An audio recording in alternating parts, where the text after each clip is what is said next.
How is my coding overloaded? I'm not even doing anything.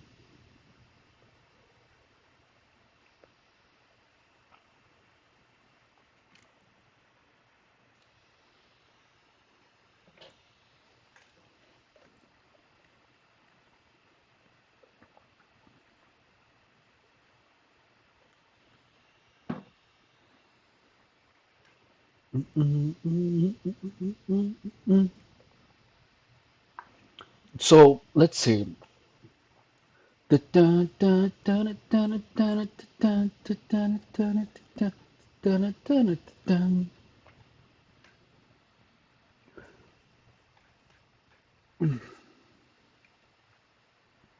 also gonna open. Let's check out. Hey guys, what's up? Let's check out the Facebook group too.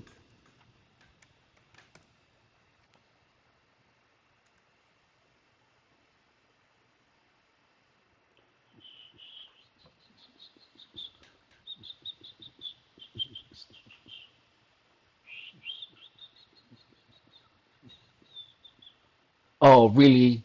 Oh, hell no. Have I seen this one? Is there an individual's hierarchy needs to reveal corruption? What is this? Imagine being able to build an app with your name on it, just by thinking about it.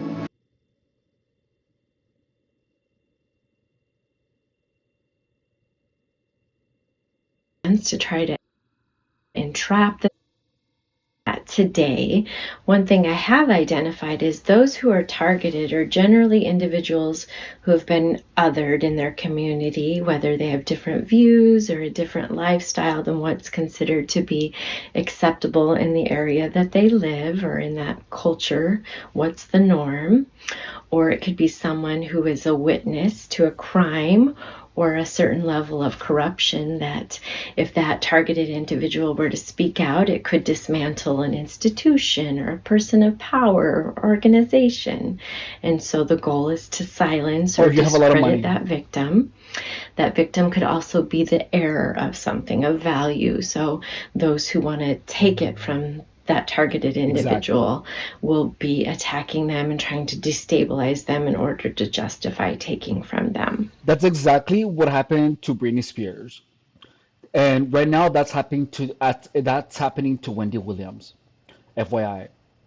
Like after this, I'm gonna show you a video about Wendy Williams and how she has been made sick by some people that are around her with the intention of taking her money away from her. It's crazy.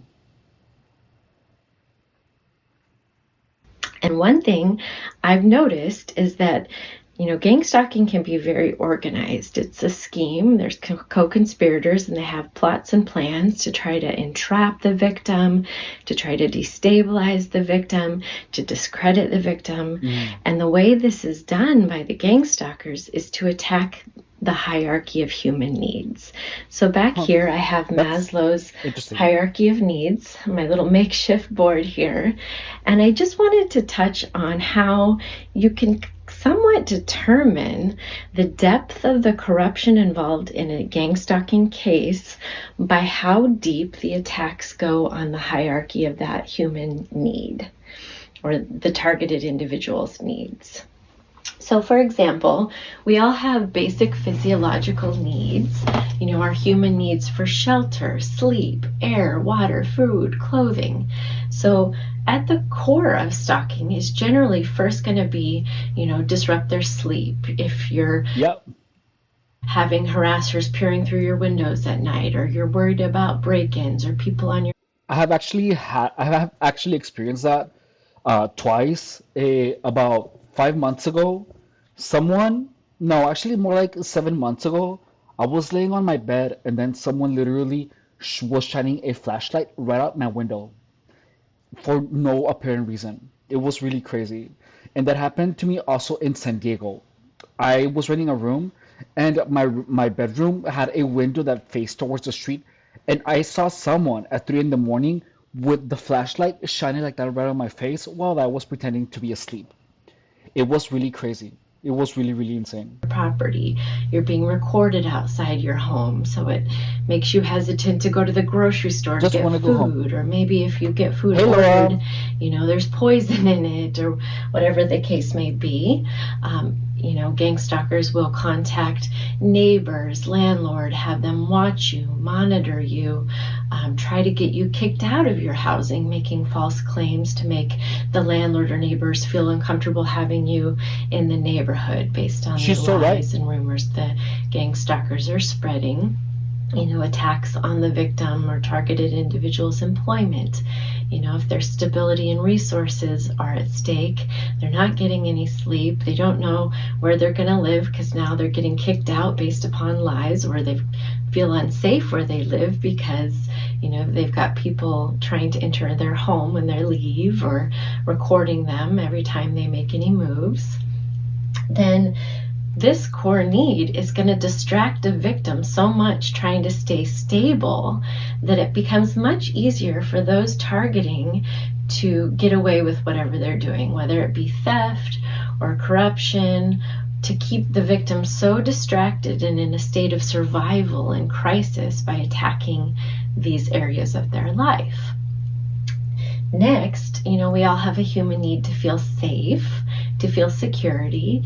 So if you've got gang stalkers, committing property damage, vandalism, if you have had, windows broken out in your car, or you're being tracked or followed, you're not going to feel very safe. And as a victim, if you go to law enforcement seeking help and they're non-responsive, that's a good indicator you can assume there might be some law enforcement corruption occurring when it reaches this level and you're not able Yeah. to get assistance. In your physiological needs, your health is really important. So if you're under a lot of stress because of all these attacks on you, if the gang stalkers are trying to cause stress-related illnesses or mental illnesses because you're in a state of anxiety and fear all the time, you can also identify if medical provider involvement is part of the corruption. In this level, you So could hang experience on, guys. HIPAA violations, I need release to of medical records, alteration of medical records.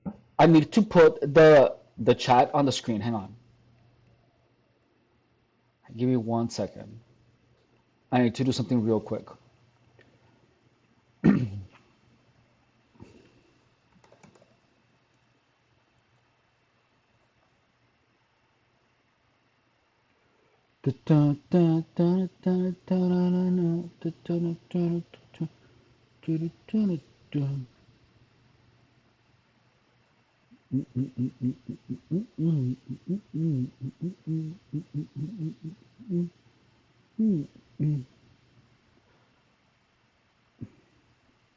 Sorry, I just have to do something real quick. I forgot.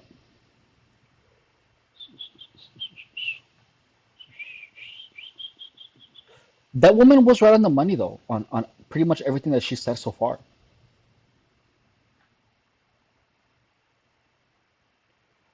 And I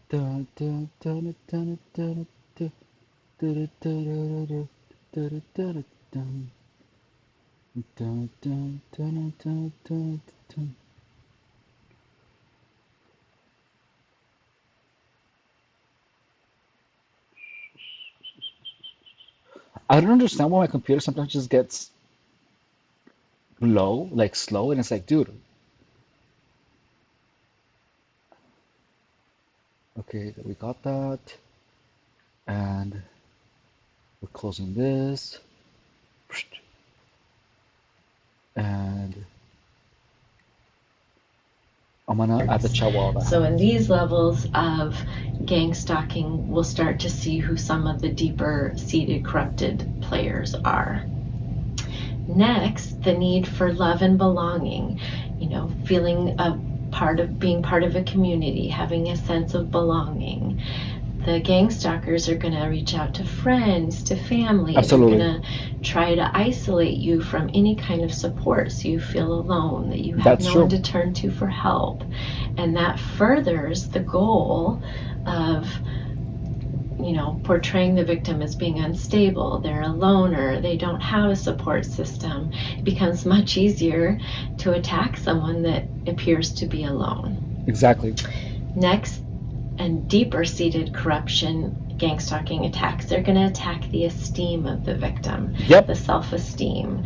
totally They're going true. to do this through smear campaigns, humiliation rituals. They may release personal information of the victim online or to the community, the public, control of media, hiding the bad deeds from the media and trying to portray the victim in a false way. That's true. The smear campaign attacks, exploitation of the victim, circulating images of the victim, doing whatever they can to humiliate the victim in hopes that the victim will withdraw, and then they won't want to speak up. They'll just kind of tuck away or be so distracted trying to meet their basic survival needs that certainly the victim isn't going to speak up about what they know or provide witness testimony if we humiliate them so much that they'll never want to show their face again. And Exactly. that's a sick but true reality of these And it's really cases. effective. And It's really lastly, effective. self-actualization. So we all have human need to make goals and have dreams and pursue higher level careers and to purchase a home or whatever the goal may be. It becomes That's one thing that happens a lot is that gang stalkers will do everything possible for you to not want to reach your goals. They really try to stomp your self-actualization needs. So when I didn't understand anything about gang stalking, literally my life came to a halt and I only began degrading as a human being. It so if you understand that you're being gang stalked, you have to literally understand that a lot of people that are gonna try to interact with you are not gonna have good intentions. Their intentions are gonna be to make sure that you do not keep pushing forward. And whenever they see you pushing forward and focusing on your life, they're gonna try to attack whatever it is that you're focusing on. The reason that this channel is moving forward is because I have the option to block people. That's the only reason that I have been able to work on the YouTube channel was because I have blocked any person that has tried to paint me in a bad light, to defame me, or to taint my name here in on YouTube. I have just blocked these people, and they have tried. They have tried a lot, and a lot of them. I have blocked about 500 people. I'm not exaggerating. There are, and that's the only reason that my channel is pretty much free of gang stalking, like 80%. It's because I am taking extremely active. I'm being extremely active in the moderation of the comments that I allow to be on my channel. next to impossible for a victim to focus on anything moving forward in their life in this level That's true. if they're down here worrying about where am I going to sleep, Yeah. what am I going to eat, is somebody going to break into my house if I go to a doctor appointment or to And that's the thing that I still worry when I leave the house by itself. And even though I have cameras, I have like a badass security system, I still worry about people breaking in. Like I have that concern every time I leave the house. And it's pretty insane. But it's not because of paranoia. It's not because I'm paranoid. It's because I have had experiences where if I leave my car unattended, someone will get in it and do and mess something. Someone messed with my brakes. and it was broken into. It was moved to another parking spot. Many things have been done to me, dude. I had to sell the car, and I ended up getting another one, but I had to sell it primarily because gang stalkers had access to that one. The grocery store. Is my car safe to drive or has it been tampered with? Have I been fired from my job or am I going to She's get right on the fired money. because people keep contacting my employer? The gang stalkers are spreading so many rumors about me that people in the community I don't know are being assaultive toward me verbally or making me feel unsafe in public. The Gang stalking does that. These people are gonna ensure to talk so much shizzle about you, and you're not gonna be able to do anything to defend yourself from it.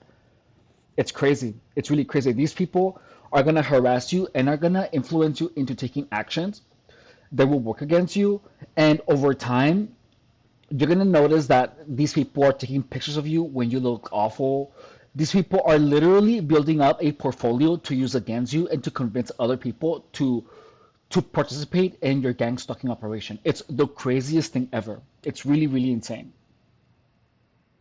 the targeting of the individual, the gang stalking, really is to cause all. Okay, so Abdaman is saying, what are you saying? Hang on. Let me let me just end the poll because it's getting in the way of the chat. Hang on.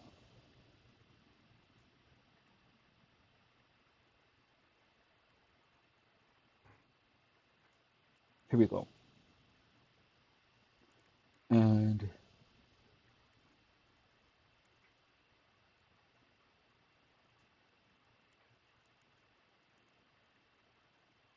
I think it's shift, option and shift, I think. Hang on. Oh, here we go. And option shift. What are you saying?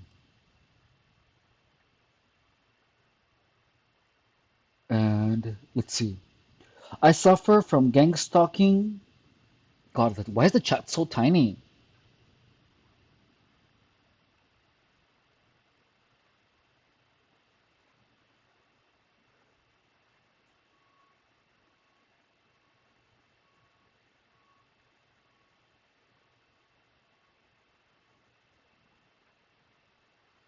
And let's see. Let me change the width. Hang on. Oh, width. Let's see. Does it change that 400? Oh, much better. Hang on.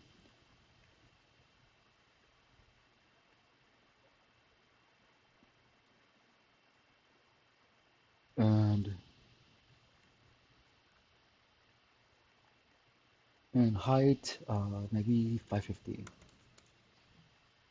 Perfect. No, 400. Hang on. So I'm changing the sizes of the chat because I can't read it. 350.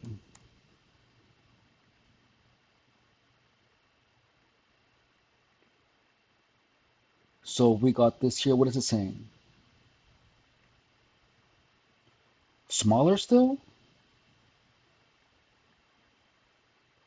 I have to do this a little smaller.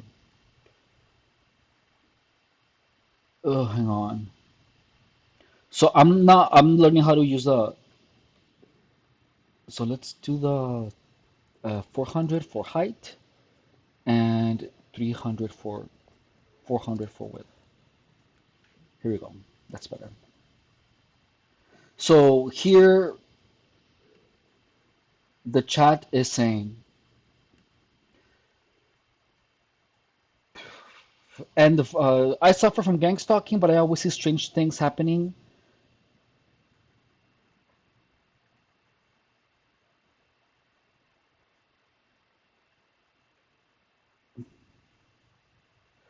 within it. I love the Under Armour brand, and often people appear next to me wearing the same brand. So look, that's paranoia, dude. Like the whole thing about Under Armour, about your same brand. Look, so look, I'm gonna explain to you what happened. Look, what you're experiencing about believing that anyone that is wearing Under Armour is part of your gang stalking is because you have been conditioned to believe that. So gang stalkers have done things on purpose. around you to let you know that they are part of your gang stalking. It's a pattern, it's a form of thinking. So, for example, I'm going to explain to you in simpler terms. Let's see if gang. Hang on, I want to explain this to you.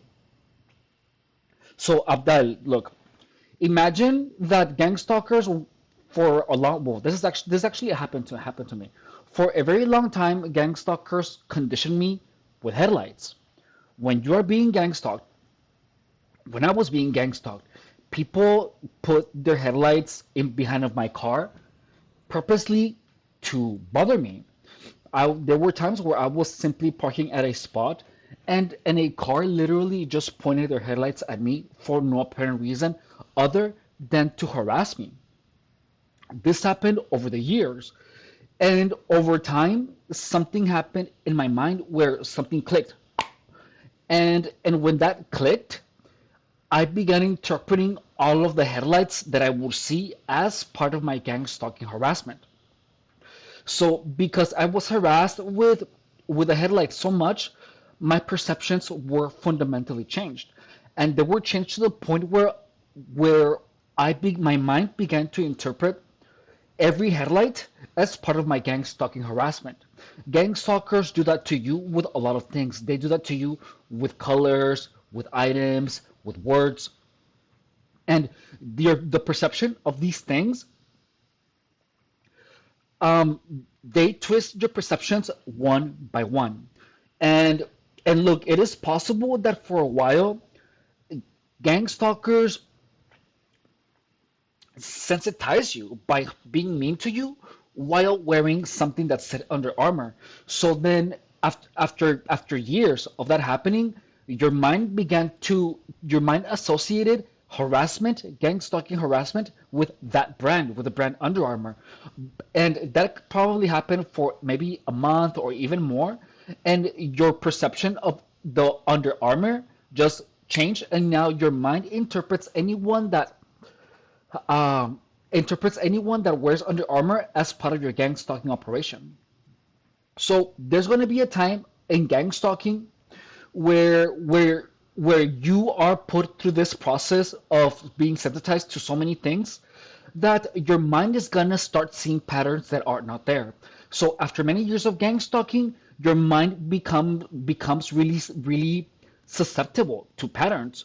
So if a gang stalker says the word Under Armour, just like that, you're gonna start associating Under Armour with gang stalkers, and then you're gonna start seeing it everywhere.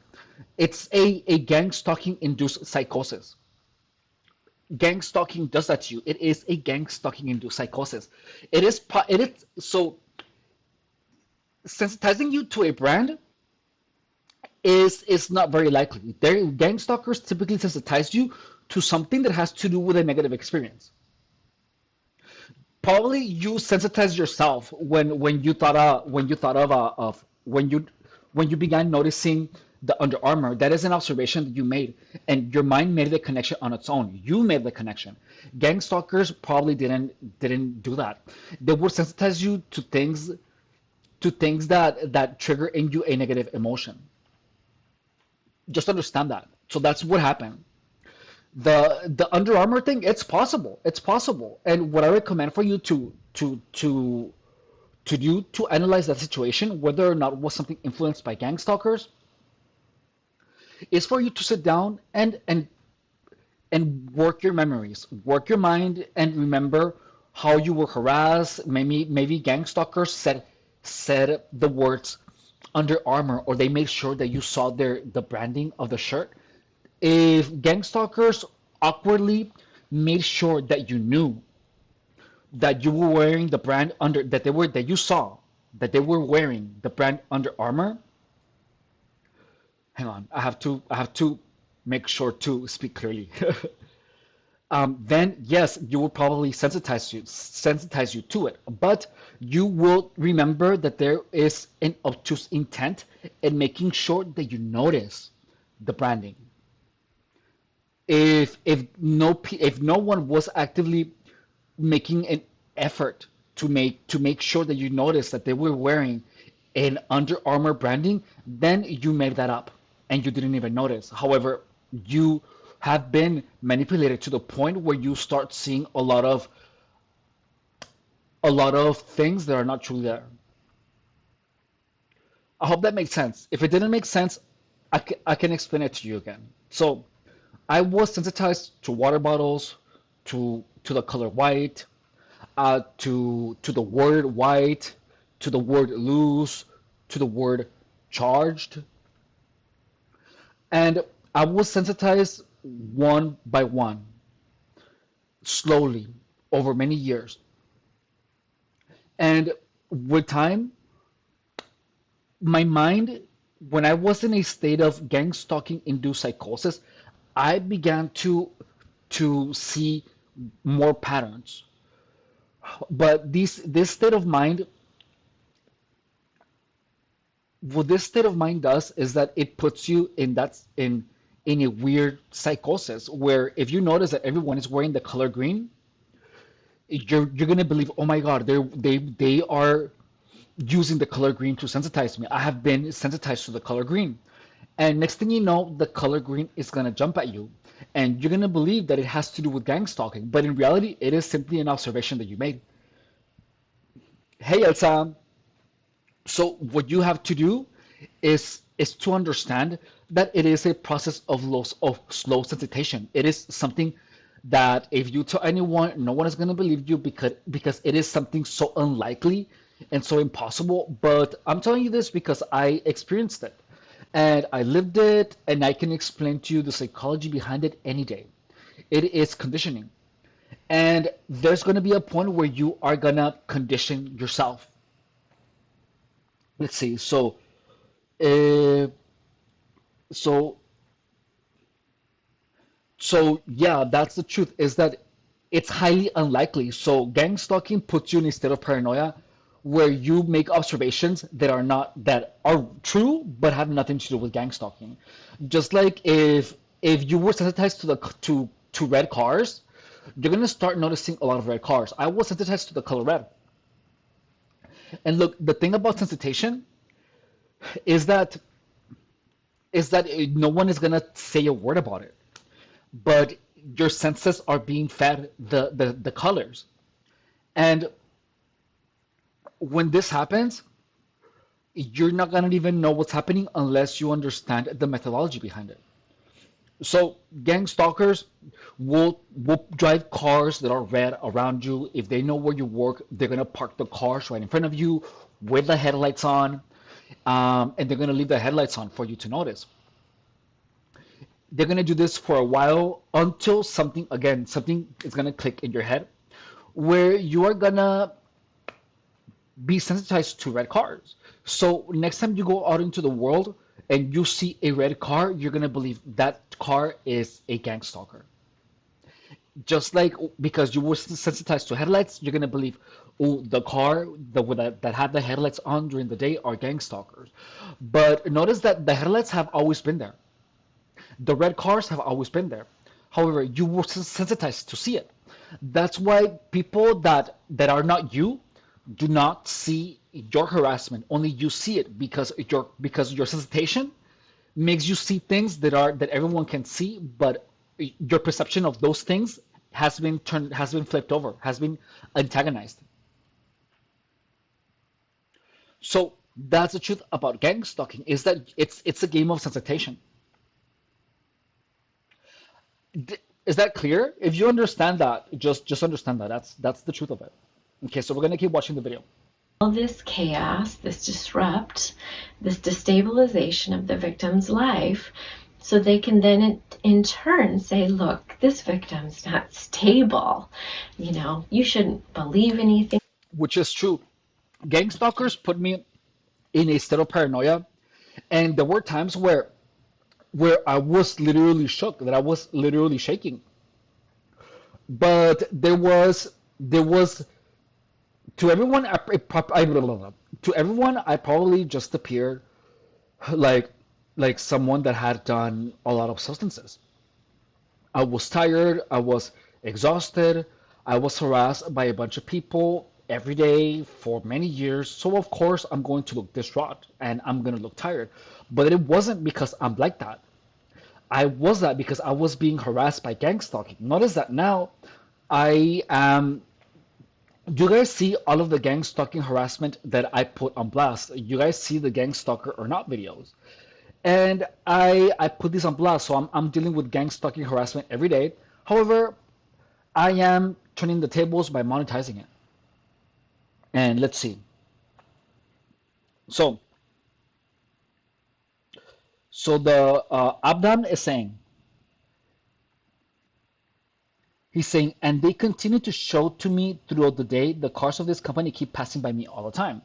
Yeah, so I understand your point of view, but I also suffer from something, which is that in this country that I am in, the taxis have the names of taxi companies written on both sides of front.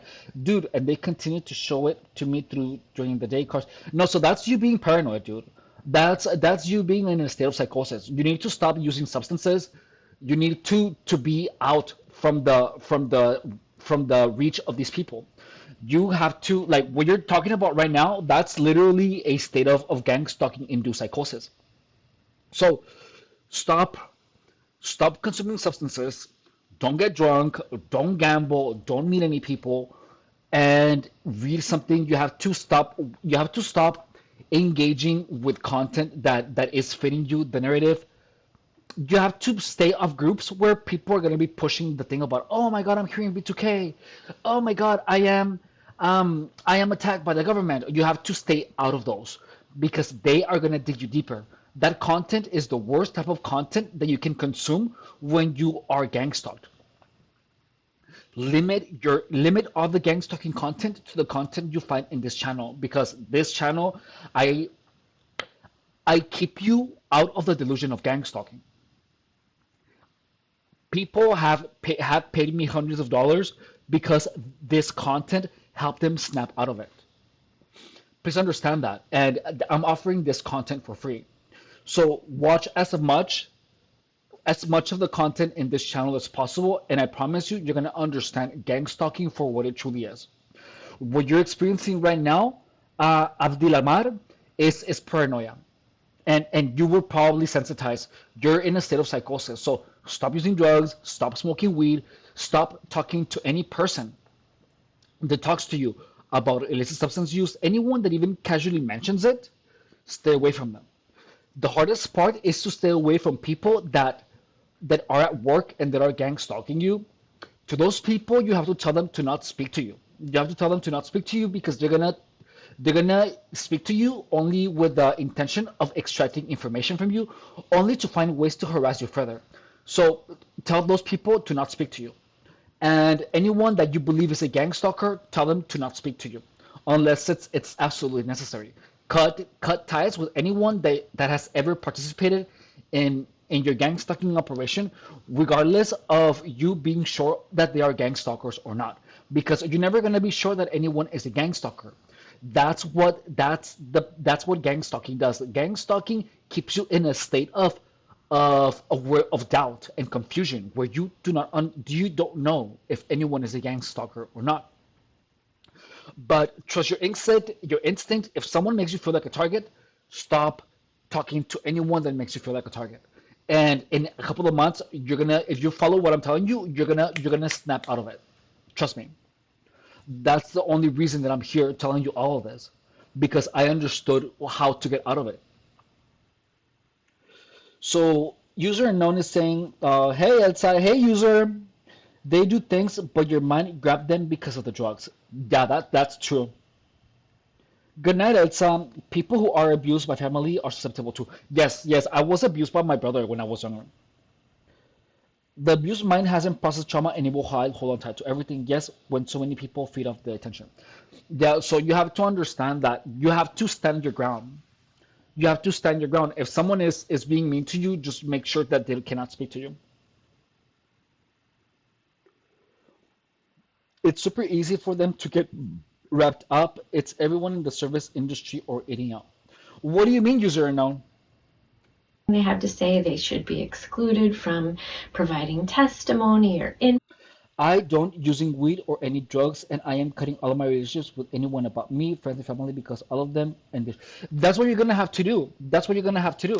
But look, no, for real, like watch the content, and there are a lot of watch my gang stalker or not videos because there I teach you how to discern when someone is a gang stalker online and where you see a true target. So far, I have only seen one significant post where someone actually is a true target. Even though there's a lot of targets here in the in my in my channel, I keep it really clean. Actually, I do a really good job at keeping gang stalkers here out of this channel. I know I was thinking about that user. I'm gonna call you unknown, okay?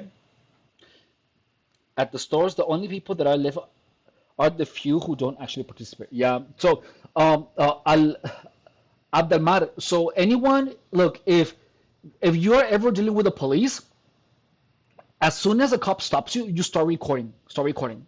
Start recording any police encounter. Start recording any. Start put cameras in your house and put your cameras around your house.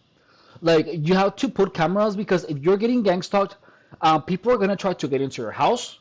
People are gonna try to if people are gonna pretend to be your friends,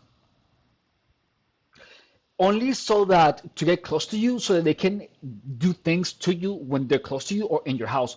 So put cameras inside of your house and put cameras around your house. Okay, like invest in a good security system and put cameras on your car. That's all you need. Keep your keys always in your pocket, your phone in your pocket. Never ever leave it unattended, and all of your belongings, your wallet, have it on a pouch on you. Gang stalking is insane, and you have to take these precautions. Don't share with anyone any goals, any type of job that you have, anything that can be manipulated by people. Don't share any of that information with anyone because gang stalkers will actively try to destroy it.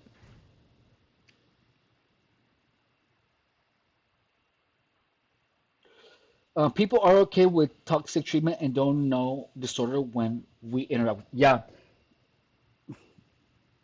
no, it's really hard because a lot of people, like, I didn't recognize mistreatment. I didn't recognize it.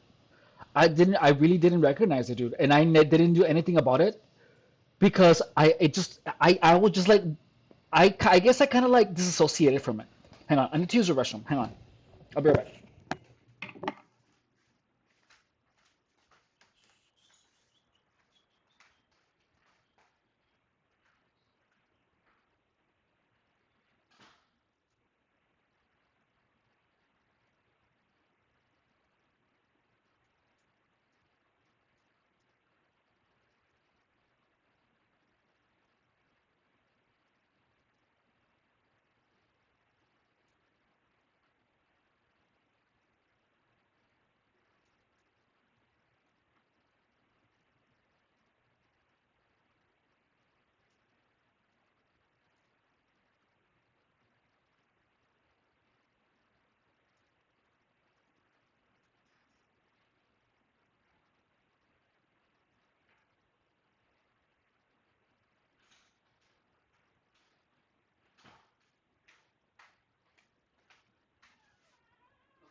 So I'm back.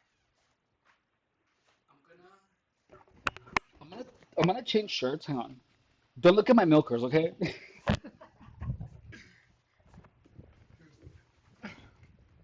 It's hot. Don't look at my fat juicy milkers, all right? Oh, here we go. Do, do, do. Okay, we got it. The camera watches him to the bathroom. How it's scared to leave the camera like that. Oh, did you? Now only niñas lechinas. I don't even know if that's a word. Okay, so we're gonna keep going. Let's keep watching the video. Put on the matter. They certainly shouldn't be allowed to have, their inheritance or, whatever the case may be. And you can tell by the level of attacks who the players are when it comes to corruption. Down here it could be medical providers, law enforcement, it could be attorneys. And then as farther in depth as the hierarchy is, That's the scary part, is that it literally could be anyone. When you're gang stalked, don't the reason that gang stalking is gonna leave you really confused because people that you have never met before are gonna harass you. When you're gang stalked, a lot of people know exactly who you are, and that, my friend, is where people are paranoid. Like, if you're a gangster, just understand that a lot of people are gonna know who you are. A lot. People that you have never met before are actively gonna harass you.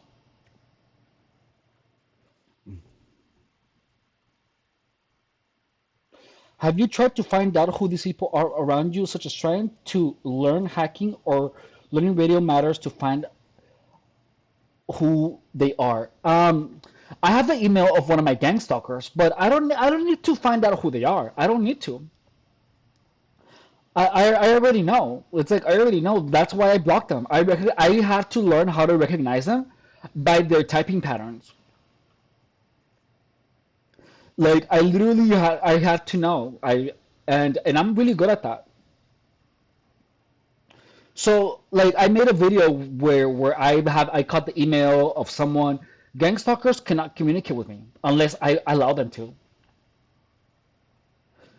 Like, I became really good at discerning. That's why I'm free of gang stalking now. attacked. It could progress to a city council or a bar association that's not taking appropriate action. It could be a court system that has employees behaving corruptly. It could, even go so high as government Hey, officials who Chip have Whistler. knowledge and involvement and are calling the shots on these attacks or have knowledge of them and are not taking appropriate action. And all of these players that have any knowledge that are delaying justice, obstructing justice, preventing the victim from having their human rights, their access to justice, things like that, further demonstrate how deep the corruption runs. And just like God uses each of us as vessels to do good, to accomplish his works for one another, you know, Is the stream playing okay, guys? Is the stream playing fine? Because my I get here that it's not sending enough information or something. Like, is the stream playing okay, guys, to you?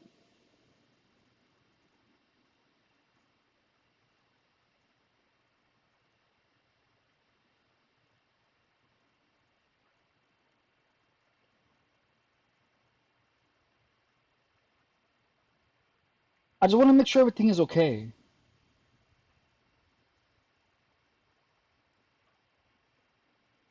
And you can't get rid of me. Let's see, because let me see, hang on. I need to check something real quick. Ah, what happened? Oh yeah.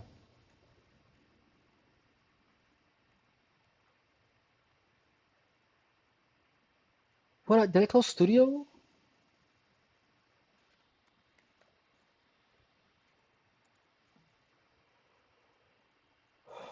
And you can't get rid of me, boo ha. Hey, what's up? Hang on one second.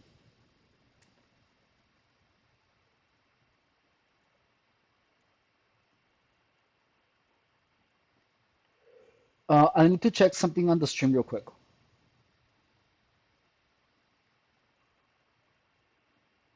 My to-do chip? No, I'm tapping. Oh, so yeah, we didn't finish the conversation from yesterday.